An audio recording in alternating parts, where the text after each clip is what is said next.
Ibrahim Adham রহমতুল্লাহ আলাইহি যখন পিটনি খাইতেছেন, ওই সময় ইব্রাহিম আদহাম রহমতুল্লাহ আলাইহি পিটাইতেছে, তো পিটনি না ফিরায়া দুই হাত আকাশের দিকে তুলে ধরছে, তুলে দোয়া করতেছে, ওগো আল্লাহ যে আমাকে মারতেছে, আয় আল্লাহ তুমি তার জিন্দেগির গুনাহ মাফ করে দাও।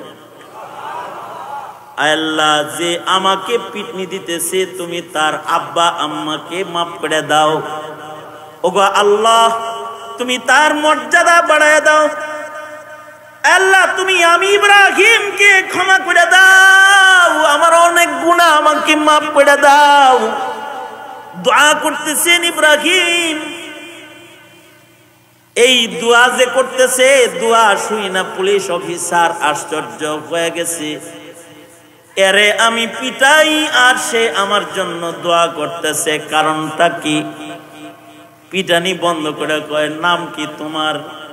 আমি তোমার উপরে আঘাত করি আর তুমি আমার জন্য দোয়া করো, তুমি কে, কি তোমার নাম? ইব্রাহিম আদহাম নাম ইব্রাহিম, আমার বাবার নাম আদহাম, বলখির বাদশাহ আমি ইব্রাহিম। সাথে সাথে অফিসারের কাঁপাকাঁপি শুরু হয়ে গেছে। রাজ্যের পুলিশ অফিসার হয়ে রাজ্যের বাদশার গায়ে আঘাত করে ফেলেছি, পায়ে ধরে ফেলেছে, মাপ চাইতেছে আর বলে, ওগো আল্লাহর প্যারা ও বাদশার নামদার, আপনাকে আমি চিনিনি, না চিনে আপনাকে মেরেছি।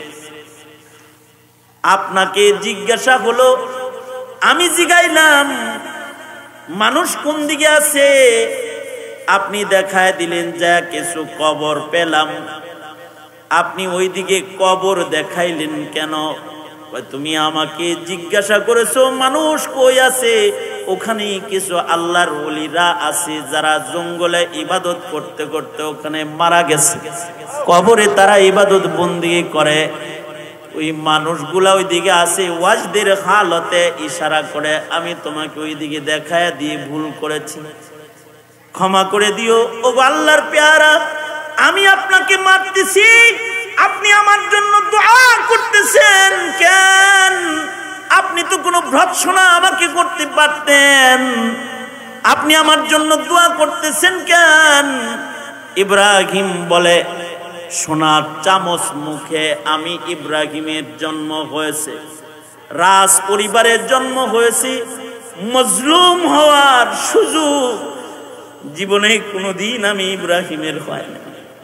আমার গায়ে জীবনে কোনোদিন কেউ একটা টাচ পর্যন্ত করে নাই, আজকে এই প্রথম তুমি আমার গায়ে আঘাত করলে আমি মজলুম হওয়ার সুযোগ পেলাম। কারণ হাদিসে আছে, মজলুমের সাথে আল্লাহর সাথে কোনো পর্দা নাই। তোমার খাতিরে আমি মজলুম হয়ে আল্লাহর কাছাকাছি যাওয়ার সুযোগ পাইলাম, তাই তোমার জন্য আগে দোয়া করলাম। এই রমজানে আমরা যাদের সাথে আছি, এমন বহু মানুষ আগামী রমজানে একসাথে থাকবে না।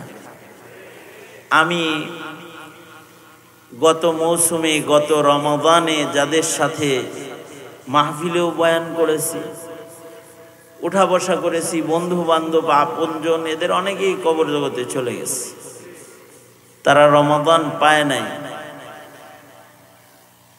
আল্লাহ পাকের অনেক বড় ফজল আর করম যে আল্লাহ পাক আমাদেরকে পুনরায় আবার রমজান দান করছেন। রমাদান আমাদের কাছে আসে 11 মাস পরে, বছরে 11 মাস পরে ঘুরে আমাদের কাছে রমাদান ফিরে আসে। আমরা তো 11 মাস অপেক্ষার পরে রমজান পাই, কিন্তু রাসূল হয়ে, নবী হয়ে হযরত ঈসা আলাইহিস সালাতু ওয়াস সালাম 2000 বছরেরও বেশি হয়ে গেছে, অপেক্ষা করতেছেন আসমানে একটা রমাদানে আল্লাহর গোলামি করার জন্য, লাইলাতুল কদর পাওয়ার জন্য। আয়াতুম মিন আয়াতিল্লাহ, আনোয়ার শাহ কাশ্মীরি রহমাতুল্লাহ আলাইহি বলেছেন, 33 বছর বয়সে হযরত ঈসা আলাইহিস সালাতু ওয়াস সালামকে আল্লাহ তাআলা আকাশে নিয়ে গেছেন। ওই লাইলাতুল কদর পাওয়ার আশায় দোয়া করছেন, আল্লাহ দোয়া কবুল করছেন, তো আকাশে নিয়ে গেছেন, অপেক্ষমান আছেন। হযরত ঈসা আলাইহিস সালামের আগমন থেকে আজকে পর্যন্ত 2000 বছর এরও অধিক সময়কাল অতিক্রম হয়ে গেছে। এই লম্বা সময় তিনি অপেক্ষা করতেছেন, আবার করবে কিয়ামতে আরো কতদিন এটা জানা নাই। হযরত ঈসা আলাইহিস সালাতু ওয়াস সালাম এই পৃথিবীতে আসবেন, ওনার মূল চাহিদা হলো আল্লাহ পাকের কাছে লাইলাতুল কদরের ইবাদত বন্দেগী করা। এটার ফজিলত শুনেই উনি আল্লাহর কাছে এই দরখাস্তটা করছেন, যেটার জন্য নবী হয়ে ঈসা নবী অপেক্ষা করতেছেন হাজার হাজার বছর। সেটা আমাদের কাছে কোনো আবেদন ছাড়া ঘুরে ঘুরে আমাদের কাছে আসে যে আমরা এর কদর কতটুকুন করেছি বা কতটুকুন করা দরকার, এই বিষয়টা আপনাদের চিন্তার আদালতে পেশ করা, ফিকিরমন্দ হওয়া আমার কাছে যেন রমাদান যেন অবহেলার বস্তুতে পরিণত না হয়। ইনশাআল্লাহ বলেন। শুকরিয়া আদায় করি আপনাদের যারা রোজা থাইকা দিনের বেলায় কাজ বাদ দিয়া আবার কোরআন শোনার জন্য মাহফিলে বসছেন। এটা রমাদানের একটি মূল্যায়ন, কারণ রমাদান এমন মাস যে মাসে আল্লাহ তাআলা কোরআন নাজিল করেছেন। শাহরু রমাদান আল্লাযী উনজিলা ফীহিল কোরআন, মাসের ভেতরে রমাদান মাস এমন একটা মাস যে মাসের সম্মান কোরআনের কারণে, কারণ এই মাসে আল্লাহ তাআলা কোরআনে কারীম নাজিল করেছেন। এই মাসে আল্লাহ তাআলা আল্লাহর কালাম নাজিল করার কারণে এই মাসটা বিশেষ দাম। মাসের ভেতরে শ্রেষ্ঠ মাস, শ্রেষ্ঠ মাসে কোরআন শুনতে বসা, কোরআন ওয়ালাদের কাছে বসা, এটা এই মাসের একটা বড় মূল্যায়ন। এটাও একটা মূল্যায়ন। এইটাও যদি আল্লাহ তাআলা কবুল করেন, হইতে পারে এর উসিলায় আল্লাহ মাফ করতে পারেন। আল্লাহ তাআলা এটাকে কবুল করে নেক, বলেন আমিন। আমাদের আকাবিরদের আমল এরকম আছে যে রোজার মাস 30 দিনের ইতিকাফও করেন। যেমন আমাদের বাংলাদেশে বিভিন্ন জায়গায় 30 দিন ব্যাপী ইতিকাফ হইতেছে রমাদান উপলক্ষে, রমাদানকে কেন্দ্র করে। এটা আকাবির হযরত হুসাইন আহমদ মাদানী রহমতুল্লাহ আলাইহি থেকে শুরু করে যে সকল আকাবিররা আমাদের বাংলাদেশে আসা যাওয়া করতেন, যেমন হযরত মাদানী রহমতুল্লাহ আলাইহি 1 মাস ব্যাপী সিলেটে অবস্থান করতেন এবং এখানে ইতিকাফ করতেন। হাজার হাজার আলেম ওলামা মানুষ ওনার কাছে রমাদানে দুনিয়ার সব কাজ বাদ দিয়া 30 দিন গোলামির জন্য একজন আল্লাহর পেয়ারার কাছে থাকত। এবং হযরত ফিদায়ে মিল্লাত রহমতুল্লাহি আলাইহি হযরত সৈয়দ আসআদ মাদানী রহমতুল্লাহি আলাইহি, উনি এই উমরার সময় হযরত মাদানী রহমতুল্লাহি আলাইহি, শেখুল ইসলাম রহমতুল্লাহ আলাইহি আহলিয়া সহ বাংলাদেশের সিলেটে অবস্থান যখন করছেন তখনই পেটে আইছে। এবং এরপরে ওনার আলাদা একটা তাল্লুক এই বাংলাদেশের মানুষের সাথে হযরত মাদানী রহমতুল্লাহ আলাইহিকে কেন্দ্র করে গোটা মাদানী পরিবারের আজও পর্যন্ত আছে, মাস ব্যাপী অবস্থান করতেন। এখনো যেমন হযরত মাহমুদ গঙ্গুহি রহমতুল্লাহি আলাইহি, উনি রমাদানে টোটাল রোজা বাংলাদেশে ইতিকাফ করতেন। এবং ওই শায়েখের অনুকরণে ইব্রাহিম আফ্রিকি দামাত বারকাতুহুম সুদূর আফ্রিকা থেকে এসে যশোরে এবছরও 30 দিন ব্যাপী রমাদানে ইতিকাফ করতেছেন। এমনি তো আমরা রমজানে ইতিকাফ করে শেষে 10 দিন, তার ভিতরে আবার পয়সা দিয়ে কিনে আনন্দ লাগে। মানে এ দুঃখের কথা যে টাকা দিয়ে খুঁজে লোক যে এক একজন মানুষ পাওয়া যায়নি মসজিদে ইতিকাফ করার জন্য, মানে মহল্লার কেউ করবে না, শেষ বেলায় গরিব একটারে পয়সা দিয়ে ইতিকাফ করায় নিজের আযাব থেকে বাঁচার। কারণ আলাল কিফায়া, কেউ না করলে তো সব গুনাহগার হইতে হইব, একজনরে পয়সা দিয়া হইলেও রাখো। আমাদের কাছে তো হয়ে গেছে এরকম অবহেলার। কিন্তু আজও কিছু মানুষের কাছে যে এত কদরওয়ালা যে সারা মাস ব্যাপী ইতিকাফ করতেছেন। তে রমাদানে সারা মাস ব্যাপী যেখানে নিজের সব কাজ থেকে ফারেক হয়ে ইবাদত করার মাধ্যমে আল্লাহর নৈকট্য অর্জনের মেহনত করার আমল আমাদের আসলাফদের আছে, সেখানে এর ভেতরে আমাদের এই ছোট্ট কুরবানি যেটা আজকে ইয়াউমুল জুমাতে যে দিনের বেলায় বসছি, এটাও যদি আল্লাহ কবুল করে, হইতে পারে এইটার কারণে আল্লাহ তাআলা যদি আমাদের উপরে কোনো দয়া করে, আল্লাহ তাআলা কবুল করে নেক। বলেন আমিন। আওয়াজ করে বলেন, জোরে করে বলেন আমিন। দিনের জন্য কখনো কখনো সময় বের করতে হয়। আমাদের তবিয়ত হয়ে গেছে এমন যে আমরা গুনাহ করার টাইম পাই, পার্কে বসে থাকার জন্য সময় বের হয়, কিন্তু ওয়াজ শোনার সময় বের হয় না, অথবা গাছতলায় বসে থাকার জন্য সময় বের হয়, আলেমদের সান্নিধ্যে বসে থাকার সময় বের হয় না। চিন্তা করে দরকার নাই, দরকার নাই। এই রমজানেও শুরু দিকেই বহু বুজুর্গরা চলে গেছেন, বাবা হুজুর রহমতুল্লাহ আলাইহি চলে গেছেন, নোয়াখালীর ইমামুন নাহব ওয়া সারফ শিবলি সাহেব হুজুর রহমতুল্লাহ আলাইহি চলে গেছেন, হাটহাজারীর বড় মুফতি সাহেব রহমতুল্লাহ আলাইহি চলে গেছেন, আর কত মানুষ চলে গেছে, কত আলেম ওলামা চলে গেছে। এই রোজার মাসে রমজান আইলে তো আল্লাহর পেয়ারারা খালি সিরিয়াল ধরে আল্লাহর কাছে যাওয়া। আমরা যারা আছি আমাদের পায়া আপনারা মনে করেন আরে এগুলোর সামনে বয়ে থাকতে হইব, আরে আমরা মরে গেলে তো আমাদেরও পাইবেন না, পরে পরে কারেলে বয়ে থাকবে। এই জন্য কিছু সময় গনিমত মনে করা, কিছু সময় এভাবে ভালো মানুষরা একত্রিত হয়ে কাটানো।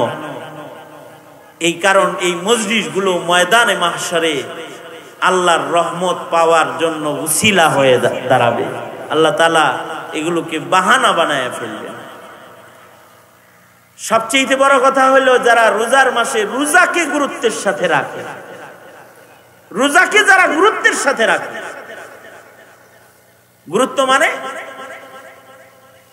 রোজা রাখে আল্লাহর ভয়ে, আল্লাহর প্রেমে, আল্লাহর মোহাব্বতে, ইমানের সাথে।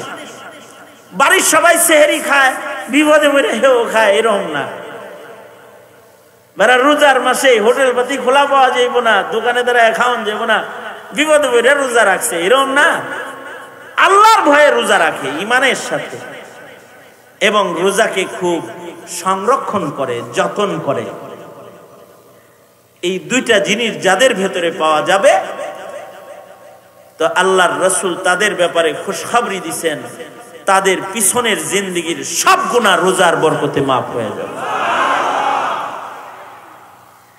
ক্বালা রাসূলুল্লাহ সাল্লাল্লাহু আলাইহি ওয়াসাল্লাম, আল্লাহর নবী বলেন, মান সামা ঈমানান ওয়া ইহতিসাবান গুফিরা লাহু মা তাকাদ্দামা মিন যামবি। আল্লাহর রাসূল বলেন, ঈমানের সাথে যারা রোজা রাখবে এবং খুব হিসাব নিকাশ করে রোজার সময় যারা কাটাবে, কোনো গুনাহ করবে না, গুনাহ সামনে আসলে নিজের নফসকে বলবে আনতা সাইম, তুমি রোজাদার। কেউ তার সাথে বাড়াবাড়ি করতে আসলেও বলবে আনা সাইম, আমি রোজাদার। পাপের কাজ সামনে আসলে, কুকথা সামনে আসলে নিজেকে বলবে তুমি রোজাদার। হিসাব নিকাশ করে যারা নিজের রোজার সিয়াম সাধনাকে পালন করবে, তাদের এই সাধনার বদলায় আল্লাহ তাআলা তাদের জিন্দেগীর সব গুনাহ আল্লাহ তাআলা এক রমজানের সাধনার বরকতে মাফ করে দিবে। কেউ যদি রোজার মাস পেয়ে নিজেদের গুনাহ মাফ করাইতে না পারে, তাহলে তার উপরে হযরত জিবরাইলের বদদুয়া আর নবীজির আমিন। আল্লাহর রাসূল এই ইয়াউমুল জুমআতে মসজিদের মিম্বরে পাড়া দিয়ে দিয়া 3 বার আমিন বললেন। 3টা সিঁড়িতে পাড়া দিলেন, 3টি আমিন বললেন। নবী নিজের থেকে কিছুই করেন।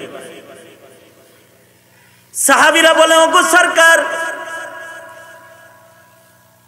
3 বার আমিন বললেন, কারণ জানতে চাই। আল্লাহর রাসূল বলেন, আমিন আল্লাহর নির্দেশে আমিন বলছি, কারণ রূহুল কুদুস ফেরেশতাদের সরদার হযরত জিবরাইল 3টা বদদুয়া করেছে। আল্লাহ তাআলা আমাকে 3 বদদুয়ায় আমিন কইতে কইছে, তা আমি আমিন বলেছি। 1 নাম্বার বদদুয়া হলো যে সন্তানগুলা বৃদ্ধ পিতা মাতা পেল কিন্তু নিজেদের জান্নাত নিশ্চিত করতে পারে নাই, নিজেদের মা বাবার সন্তুষ্টির মাধ্যমে যারা আল্লাহর সন্তুষ্টি অর্জন করতে পারে নাই, ও সন্তানেরা ধ্বংস হোক, তাদের উপরে লানাত। জিবরাইলে তাদের ধ্বংসের বদদুয়া করেছে, আর আমি আমিন বলেছি। মা বাবা পাইছে কিন্তু নিজের জান্নাত কনফার্ম করতে পারে না। এখানে বহু মানুষ আছে যাদের মা নাই, বাপ নাই, তারা ইচ্ছা করলেই তাদের মায়ের সাথে ইফতার করতে পারবে না, ইচ্ছা করলেই তারা তাদের পিতার সাথে ইফতার করতে পারবে না। আমি গত কয়েকদিন আগে, 3 দিন আগে আব্বার সাথে আম্মার সাথে সেহরি করতেছিলাম আমার বাসায় একসাথে। আমি বললাম যে আমার কিসমত কত ভালো যে আমি আমার আব্বা আম্মা আপনাদের দুজনরে নিয়ে একসাথে আপনাদের সাথে সেহরি করতে পারতেছি। রমাদানে আপনারা আমাকে দোয়া দেন, দোয়া চাইলাম, বিশেষভাবে দোয়া করেন, বিশেষ দোয়া চাইলাম। পাশেই আমার বিবি আমার বাচ্চাটাকে খাওয়াইতেছে, বাচ্চা খাইবার চায় না, রাত্রে বেলায় ঘুমেতে উঠে খাওয়াইলে খাইতে চায়, খালি তো খাওয়ার ফাঁক দিয়ে জীবনী মারে। তোর মা ওরে ধাক্কা ধাক্কি দিয়ে আবার বলে, এই আজানের আগে খাইতে হয়, ঘুমায় না, খাও। আমি এই শব্দ শুনে নিজে কল্পনার জগতে একটু বললাম, আমি যখন ছোট ছিলাম, কারণ রোজার মাসে তো দিনে খাবার দাবার ঠিকঠাক মতো সকালের নাস্তার খবর থাকে না, এই জন্যে মা বাপ সন্তানদের শেষ রাত্রে খাওয়ায়, সাহারিও চিনায়, আবার সন্তানের নাস্তার সময় ক্ষুধায় কষ্ট না হয় এর থেকেও সন্তানরে বাঁচায়। ঘুম থেকে জাগায় বলতে থাকে, বাবা রোজার মাস, ওই দেখো মসজিদের মিনার থেকে ডাকতেছে। রমজান মাসে রাতের বেলায় খাইলে আল্লাহ খুশি হয়, তাই সন্তান ওঠো ওঠো, রাতের বেলায় খাও, সাহারি খাইতে হয় ইবাদত। সন্তানকে আদর করে খাওয়ায়, শেষ রাত্রিতে সাহারির কথা বইলা খাওয়ায়। আমি নিজের চোখে দেখেছি আমার মা আমার ছোট ভাই বোনদেরকে দুপুর বেলায় ঘুরতেছে আর বলতেছে পিছনে, খাও খাও, আমাদের রোজা একটা হবে, তোমার রোজা 2টা হবে। খাইতে চায় না, কয় না না তোমরা খাও না, আমি খাবো না, আমি রোজা। কিন্তু মায়ের 2 রোজার লোভ দেখায় সন্তান রে আবার দুপুরের খানা খাওয়ায়, যে ছোটবেলায় দুপুরে খাইলে 2 রোজা হয়।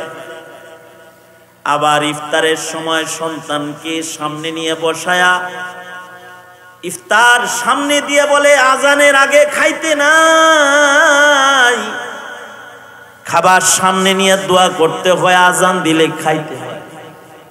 এই যে এক আদরের দৃশ্য, পিতা মাতার রমাদানে যায় সন্তানের সাথে, এই দৃশ্যের থেকে অনেকেই বঞ্চিত, যে জীবনে তারা কোনোদিন আর মা বাবার সাথে ইফতার করতে পারবে না।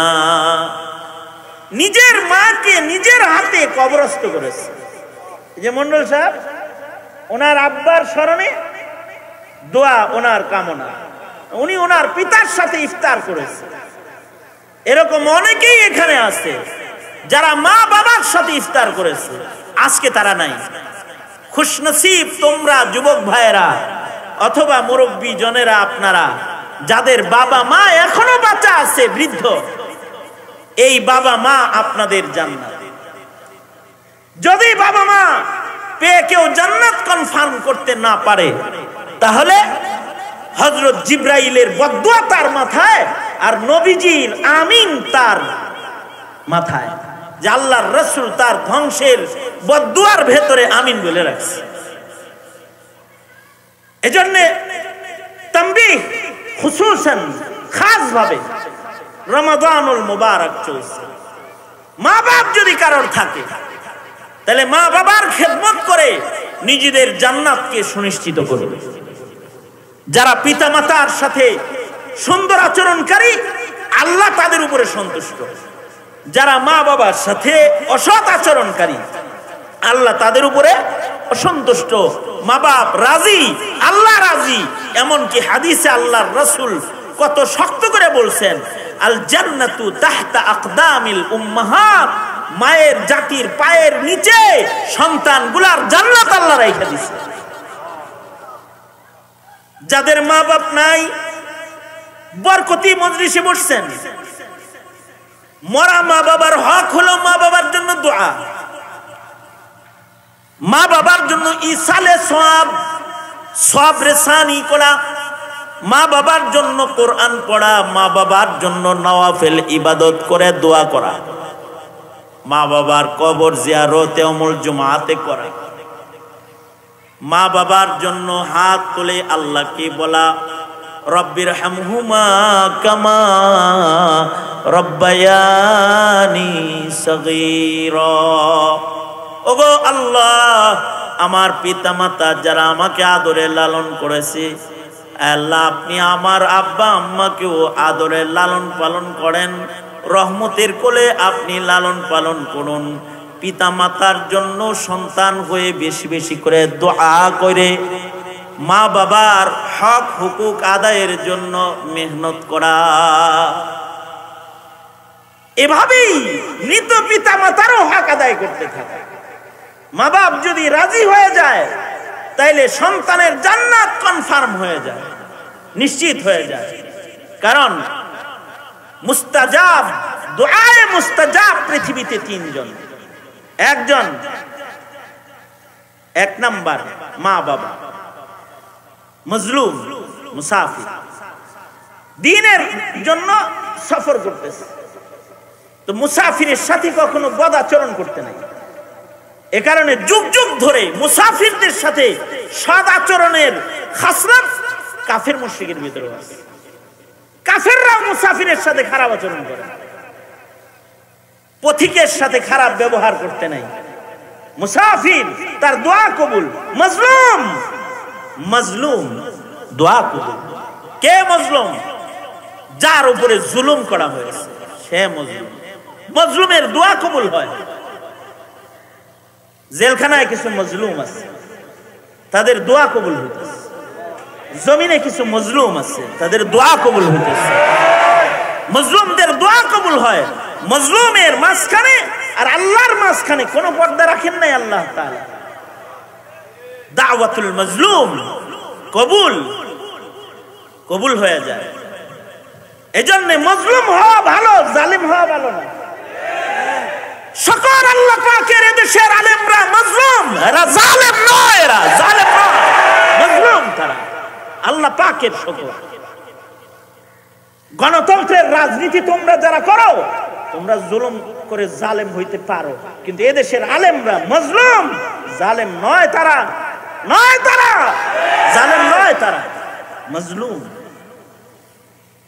মজলুমের হালতটা বড় দামি হালত। পৃথিবীর সব নবীরা মজলুম ছিল। বাবা আদম থেকে শুরু করে আমার নবী পর্যন্ত সকল নবীরা মজলুম ছিল। কিয়ামত পর্যন্ত মুসলমানরা মজলুম থাকবে। আর এই মজলুম মুসলমানদের দোয়া আল্লাহ কবুল করবে। মজলুমানা হালাত কোনো লানত না। অনেকে মজলুম হালতে যখন থাকে তখন হাতে তালি দিতে নাই, দেখছো কি অবস্থাটা, না, ওটা নিয়ামত। মজলুম হালতে দোয়া কবুল হয়, তার সাথে এবার রবের সাথে সরাসরি সংযোগ স্থাপিত হয়েছে। যা দোয়া করবে সব আল্লাহ কবুল করবে, সব কবুল হয়ে যাবে, কারণ মজলুমের দোয়া কবুল। এ কারণেই তো ইব্রাহিম আদহাম রহমতুল্লাহ আলাইহি উনি ইবাদত করতে জঙ্গলে, বলখের জঙ্গলে তিনি একাকী ইবাদত বন্দেগী করতেন। এক পুলিশ অফিসার ওইটার ভিতরে ঢুকছে জঙ্গলে কোনো কাজে, মিশনে ঢুইকা রাস্তা হারায় ফেলাইছে। হযরত ইব্রাহিম আদহাম তো বয়ে রইছে, জিকির করতেছেন, সাধারণ ড্রেস আপ, বাদশার পোশাক তো আর না, সাধারণ পোশাকে আবেদ মানুষ জঙ্গলে ইবাদত করতেছে। তো উনি যখন মুরাকাবা করতেছে তখন কাশফের হালতে আছে, একটা ওয়াজদের হালতে উনি আছে।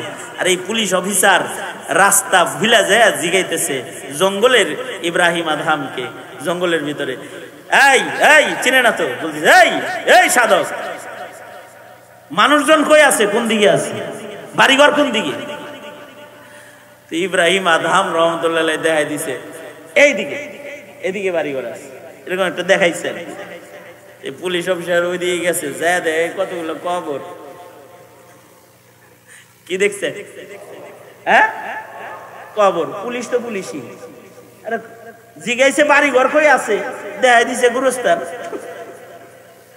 তো ঘুরে আইছে যে ইব্রাহিম আদহামকে কোনো কথা নাই, কথা ছাড়া বাড়ি, ডাইরেক্ট বাড়ি শুরু করছে। বাদশাকে পিটাইতেছে রাজ্যের পুলিশে। ইব্রাহিম আদহাম রহমতুল্লাহ আলাইহি যখন পিটনি খাইতেছেন,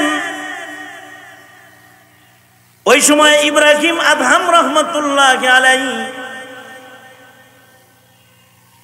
পিটাইতেছে, তো পিটনি না ফিরায়া দুই হাত আকাশের দিকে তুলে ধরছে, তুলে দোয়া করতেছে, ও আল্লাহ যে আমাকে মারতেছে, আল্লাহ তুমি তার জিন্দেগির গুনাহ মাফ করে দাও। আল্লাহ যে আমাকে পিটনি দিতেছে, তুমি তার আব্বা আম্মাকে মাফ করে দাও। ওগো আল্লাহ তুমি তার মর্যাদা বাড়ায় দাও। আল্লাহ তুমি আমি ইব্রাহিমকে ক্ষমা করে দাও, আমার অনেক গুনাহ আমাকে মাফ করে দাও। দোয়া করতেছেন ইব্রাহিম। এই দোয়া যে করতেছে, দোয়া শুই না পুলিশ অফিসার আশ্চর্য হয়ে গেছে, এরে আমি পিটাই আর সে আমার জন্য দোয়া করতেছে, কারণটা কি? পিটানি বন্ধ করে কয়, নাম কি তোমার? আমি তোমার উপরে আঘাত করি আর তুমি আমার জন্য দোয়া করো, তুমি কে, কি তোমার নাম? ইব্রাহিম আদহাম। নাম ইব্রাহিম, আমার বাবার নাম আদহাম, বলখের বাদশাহ আমি ইব্রাহিম। সাথে সাথে অফিসারের কাঁপাকাঁপি শুরু হয়ে গেছে। রাজ্যের পুলিশ অফিসার হয়ে রাজ্যের বাদশার গায়ে আঘাত করে ফেলেছি, পায়ে ধরে ফেলেছে, মাপ চাইতেছে আর বলে, ওগো আল্লাহর প্যারা ও বাদশার নামদার, আপনাকে আমি চিনিনি, না চিনে আপনাকে মেরেছি। আপনাকে জিজ্ঞাসা হলো, আমি জিগাইলাম মানুষ কোন দিকে আছে, আপনি দেখায় দিলেন যা কিছু কবর পেলাম। আপনি ওই দিকে কবর দেখাইলেন কেন? তুমি আমাকে জিজ্ঞাসা করেছো মানুষ কই আছে, ওখানে কিছু আল্লাহর ওলিরা আছে যারা জঙ্গলে ইবাদত করতে করতে ওখানে মারা গেছে, কবরে তারা ইবাদত বন্দেগী করে। ওই মানুষগুলা ওই দিকে আছে, ওয়াজদের হালতে ইশারা করে, আমি তোমাকে ওই দিকে দেখায় দিয়ে ভুল করেছি, ক্ষমা করে দিও। ও আল্লাহর পেয়ারা, আমি আপনাকে মারতেছি, আপনি আমার জন্য দোয়া করতেছেন কেন? আপনি তো কোনো ভর্ৎসনা আমাকে করতে পারতেন, আপনি আমার জন্য দোয়া করতেছেন কেন? ইব্রাহিম বলে, সোনার চামচ মুখে আমি ইব্রাহিমের জন্ম হয়েছে, রাজ পরিবারের জন্ম হয়েছে, মজলুম হওয়ার সুযোগ জীবনে কোনোদিন আমি ইব্রাহিমের হয় না। আমার গায়ে জীবনে কোনোদিন কেউ একটা টাচ পর্যন্ত করে নাই। আজকে এই প্রথম তুমি আমার গায়ে আঘাত করলে আমি মজলুম হওয়ার সুযোগ পেলাম। কারণ হাদিসে আছে মজলুমের সাথে আল্লাহর সাথে কোনো পর্দা নাই। তোমার খাতিরে আমি মজলুম হয়ে আল্লাহর কাছাকাছি যাওয়ার সুযোগ পাইলাম, তাই তোমার জন্য আগে দোয়া করলাম আর আমার জন্য আমি দোয়া করলাম। ওরে ভাই, তুমি আমাকে প্রহার করে তুমি জালেম হলো, আমাকে তো তুমি মজলুম বানাইছো, তাই তোমার জন্য দোয়া আল্লাহ তাআলা যেন তোমাকে মাফ করে দেয়। এই পুলিশ অফিসার এই চিত্র দেখা সেও তার দুনিয়ার সাধারণ জিন্দেগি ছেড়ে দিয়ে সারা জনম পরবর্তীকালে জঙ্গলের ভেতরে ইব্রাহিম আদহামের গোলামি করেছেন এবং খেদমত করেছেন, এবং উনিও ওলি হয়ে মারা গেছেন। মজলুম অবস্থায় দোয়া কবুল হয়। এই কারণে জালেম হওয়া ভালো না, মজলুম হওয়াই ভালো।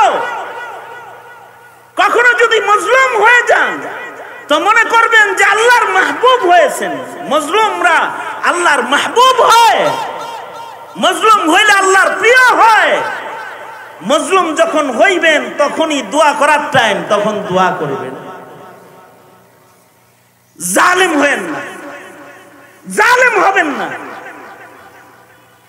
জুলুম কিভাবে করে?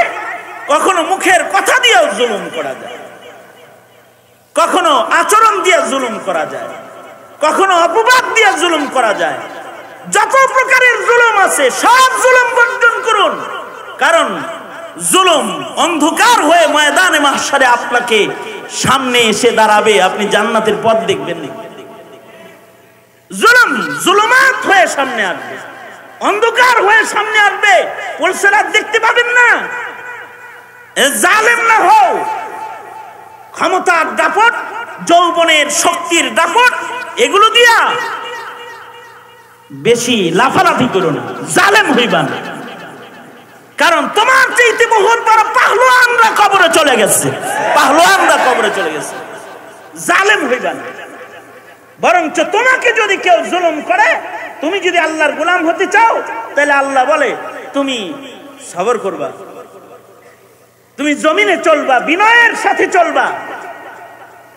আমি আয়াত পড়েছি, ওয়াইবাদুর রহমানিল্লাযীনা ইয়ামশুনা আলাল আরদি হাওনা,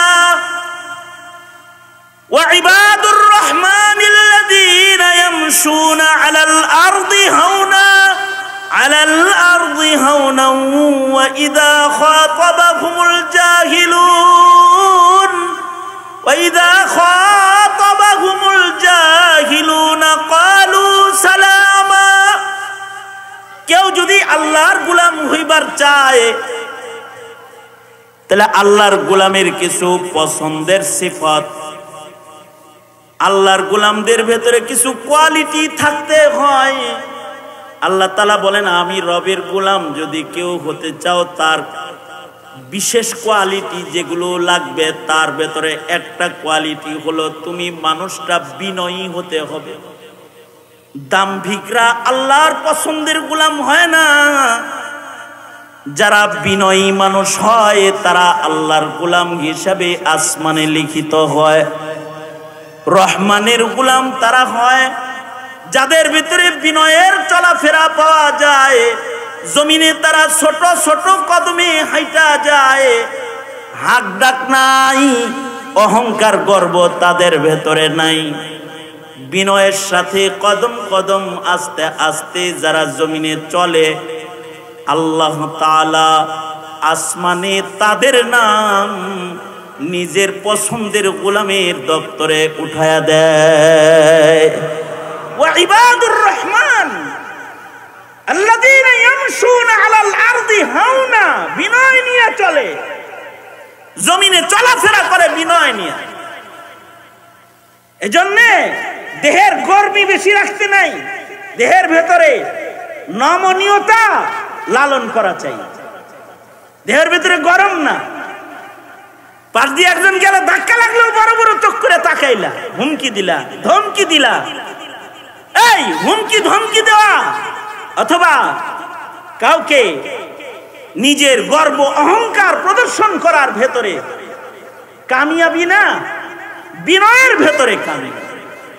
যত বিনয়ী অবস্থান পয়দা হবে আল্লাহর কাছে বান্দা তত বেশি প্রিয় হবে। ছোট ছোট কদমে হাঁটা, আস্তে আস্তে হাঁটা, জমিনে হাঁটতে দাম্ভিক হিসাবে না হাঁটা, মাথা নিচের দিকে দিয়া নজর নিচে ফেলে হেঁটে যাওয়া, বিনয়ের এই হাঁটা চলাটা এটা আল্লাহর পছন্দের গোলামের একটা বড় গুণ। আল্লাহর গোলামের আরেকটা গুণ হলো যে তাকে কেউ জুলুম করতে পারে, কথার দ্বারায় গালি দিতে পারে। গালি দিলে সে পাল্টা গালি দিবে না, সে শান্তির দোয়া করবে তার জন্য। কেউ আপনাকে গালি দিল, আপনি তাকে পাল্টা গালি দিয়েন না, আপনি এবার মজলুম, আপনি শান্তির দোয়া করেন। জবানের দ্বারায় কেউ জুলুম করেছে আপনাকে, তো আপনি তার জন্য শান্তি কামনা করুন, শান্তির দোয়া করেন। এক নাম্বার কথা তো জবান দিয়ে কাউকে গালিগালাজ নাই করা, কাউকে কষ্ট না দেওয়া। জবানে দেই না, ফেসবুকে দিই, হ্যাঁ, মুখে দিই না, কলমে দিই। কথা দুই প্রকার, এক প্রকারের কথা হলো মুখের কথা, আর এক প্রকারের কথা হলো কলমের কথা। তবে মুখের কথার চেয়েও কলমের কথার দাম আল্লাহর কাছে বেশি। যেমন কোরআন লিখিত আকারে যেটা আল্লাহ তাআলা আমাদের কাছে রেখে দিয়েছেন, এটার দাম বেশি। কলম দিয়া লেখা লেখা দিছে, দাম বেশি। আসমানি কিতাব লিখিত আকারে এসেছে, দাম বেশি। এটা কলমের মাধ্যমে আসছে, লিখিত আসছে, দাম বেশি, দামি জিনিস। কলমের দ্বারা মুখের কথাকে হিফাজত করা হয়। কিতাবাত কাইদুল লিল ইলম, এটাকে ইলমকে বন্দী করা হয় কিতাবতের দ্বারায়, কলমের দ্বারায়। যে ইলমটা বন্দী হয়, লিখিত হয়, ওটার দাম বেড়ে যায়, ওটা বাজারে বিক্রি হয়। এ কারণে কেউ যদি কোনো বই লেখে তাহলে এটা বিক্রি হয়। যেই কথাটা কয়েদ করা হয়, যে কোনো ভাবে কয়েদ করা হয়, সেটা বিক্রি হয়। যদি নেটওয়ার্ক দিয়ে কয়েদ করে, এটাও বিক্রি হয়, এটাও দামি হয়ে যায়, এটা হেফাজত হয়ে যায়। গুগলে সব কথা হেফাজত আছে নাকি? হ্যাঁ, যা কথা বলতেছি সব হেফাজতে রাখা যায়, যত ফাইল রাখতেছেন সব হেফাজত করা যায়। আমাকে এক সফটওয়্যার অভিজ্ঞ ইঞ্জিনিয়ার যে সে বলল, গুগল জিনিসটা কি হুজুর জানেন? এই কি? মনে করেন যে পানির একটা ড্রাম, এর ভেতরে সব ফাইল পানি বানায় থুয়ে দিছে, আপনি ক্লিক করেন, পানির থেকে বাইর করে সফটওয়্যার আপনাকে দিয়ে দেয়। কত সুন্দর বুঝলেন জিনিসটা, যে গুগল এইভাবে সব রেখে দিছে, সব দিয়ে দেয়। আমল নামা গুগলটা যে বানাইছে, আল্লাহ তাআলাও এরকম অল্প জায়গায় সব রেখে দিছে, ময়দানে মাহশারে সব পার করে দিবে। কয় হুজুর বললাম কি, কি বললেন? আমি বললাম আপনি বিজ্ঞান বলছেন, আমি ঈমান বলছি। এই তো আপনি বিজ্ঞান বলেছেন যে পানির মতো একটা ড্রামের ভিতরে মনে করেন এক এক ফাইলের ভেতরে হাজার হাজার কোটি কোটি ফাইল রেখে দিছে, ওইটা ঈমান বলছি আর কি। এই জায়গায় একটা বাতাসের ভিতরে আমল নামা জুলবার লাগছে বাম পাশে, সব গুনাহ এখানে উঠে দিচ্ছে। এইখানে একটা আমল নামা এই লিখতেছে, এগুলোর ভিতরে সব কিছু উঠে রয়েছে। ময়দানে মাহশারে সাবমিট করতে বললে সব সাবমিট করে দিবে, সব সাথে সাথে দিয়ে দিবে। এই ভয় ভীতি, এগুলোর নাম তাকওয়াল্লাহ। যাদের ভেতরে এই ভয় ভীতি নাই, তাদেরই তাকওয়া নাই, তাদের জীবনে পাপাচারের সংখ্যা বেড়ে যায়। যাদের ভেতরে এই হিসাব নিকাশের ডর ভয় থাকে, এদের পাপ কমে যায়, পাপের বোঝা ছোট হয়ে যায়, তাদের ভেতরে তাকওয়াল্লাহ ঢুকে যায়। এ কারণে হিসাব নিকাশ করে কথা বলা, হিসাব নিকাশ করে কাউকে গালিগালাজ করা, হিসাব নিকাশ করে লেখা, লিখিত কথা আরো বেশি শক্ত। এ কারণে কিছু কিছু বর্তমান সময়ের সবচেয়ে ভয়ঙ্কর একটা ব্যাধি হলো ফেক আইডি ব্যবহার করা। বাটপার কোথাকার, ফেক আইডি ব্যবহার করো কেন? তুমি বাটপারি করো, তুমি নিজের নামে আইডি ব্যবহার করো, ফেক আইডি ব্যবহার করে গালিগালাজ করো, ফেক আইডি ব্যবহার করে গালিগালাজ করো। এই গালিগালাজ গুলো এই লিখিত আকারে যেটা করতেছে এগুলো অন্যায়, এগুলো করা যাবে না। কমেন্ট একটা এই মন্তব্য, এই মন্তব্যের কারণে আগুন ধরে যায়, একটা মন্তব্যের কারণে শৃঙ্খলা প্রতিষ্ঠা হয়ে যায়। নিজের জবানকে খায়রের কাজে ব্যবহার করা, নিজের কলমকে খায়রের কাজে ব্যবহার করা, এমন কোন শব্দ উচ্চারণ না করা, এমন কোন কিছু অনলাইনে, ফেসবুকে, টুইটারে, ইউটিউবে, মেসেঞ্জারে কোন কিছুতে এমন কিছু না লেখা যার দ্বারায় আরেকজনের উপরে জুলুম করা হয়। ইনশাআল্লাহ লিখবো না বলেন? আওয়াজ করে কোন ইনশাআল্লাহ? আরো জোরে আওয়াজ করে বলেন ইনশাআল্লাহ। অর্থাৎ মুখের জুলুম, কলমের জুলুম, কলমের কষ্ট, মুখের কষ্ট, আচরণের কষ্ট, সব কষ্টের থেকে সালামতি রাখার নাম হলো ইসলাম। এ কারণে আল্লাহর রাসূল আজব হাদিস আমাদেরকে দিয়ে গেছেন।